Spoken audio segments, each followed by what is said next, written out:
भगवान शिव को हिंदू धर्म में सर्वोच्च और स्थायी माना जाता है।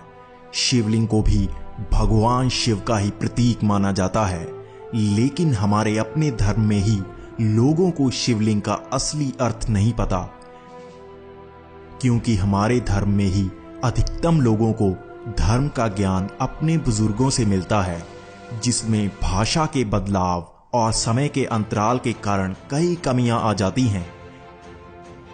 ऐसी ही कमी हमें शिवलिंग के अर्थ में सुनने को मिलती है।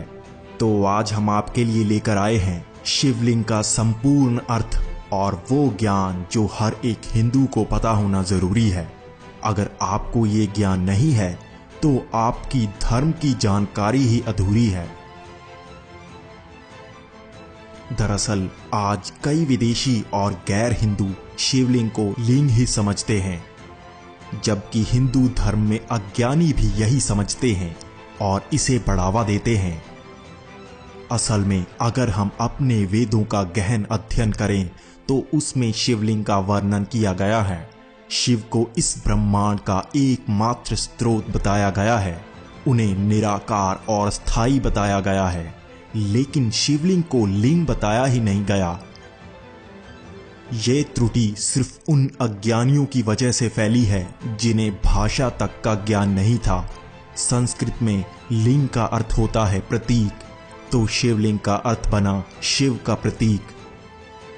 जिस तरह हम किसी देश के प्रतीक को उस देश का झंडा मानते हैं, वैसे ही भगवान शिव, जिनका कोई आकार ही नहीं है, तो उन्हें भी एक प्रतीक से पूजा जाता है।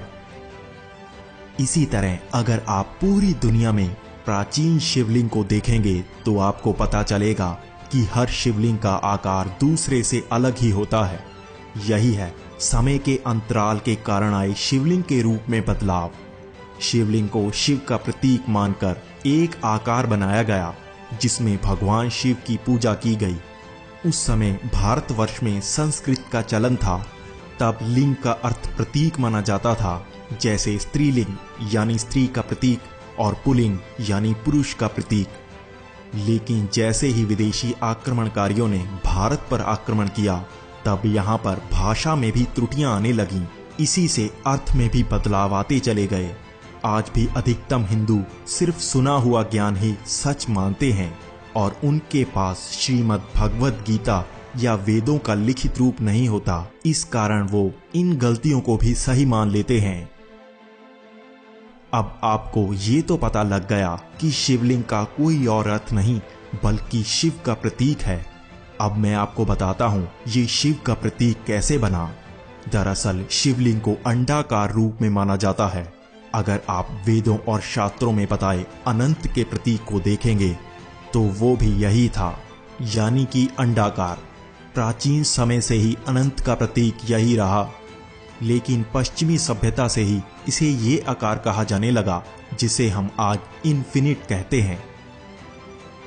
इससे हमें पता चलता है शिव अनंत हैं और उनका प्रतीक है यह अंडाकार रूप। उसके बाद उसके ऊपर 3 रेखाएं अंकित की जाती हैं जिनका अर्थ होता है त्रिनेत्री, त्रिलोकी और त्रिकालदर्शी। इसी रूप की पूजा की जाती है, यानी अनंत महासागर के निर्माता, जो निराकार रूप में हर स्थायी वस्तु और ऊर्जा का केंद्र हैं। ऐसे ही निराकार स्थायी रूप के प्रतीक को हम भौतिक आकार में ढालकर ध्यान के समकक्ष महसूस करते हैं। अब आपको भी ये वीडियो हर प्रिय को शेयर करनी है ताकि वो शिवलिंग का सही अर्थ जान सके, और अगर आपको कोई शिवलिंग का गलत अर्थ बताए तो आप उसे ये वीडियो दिखाकर चुप करा सकें। इसी के साथ आप इस वीडियो में कमेंट भी करें। इसी से हमें ऐसी और वीडियो बनाने की प्रेरणा मिलती है। धन्यवाद।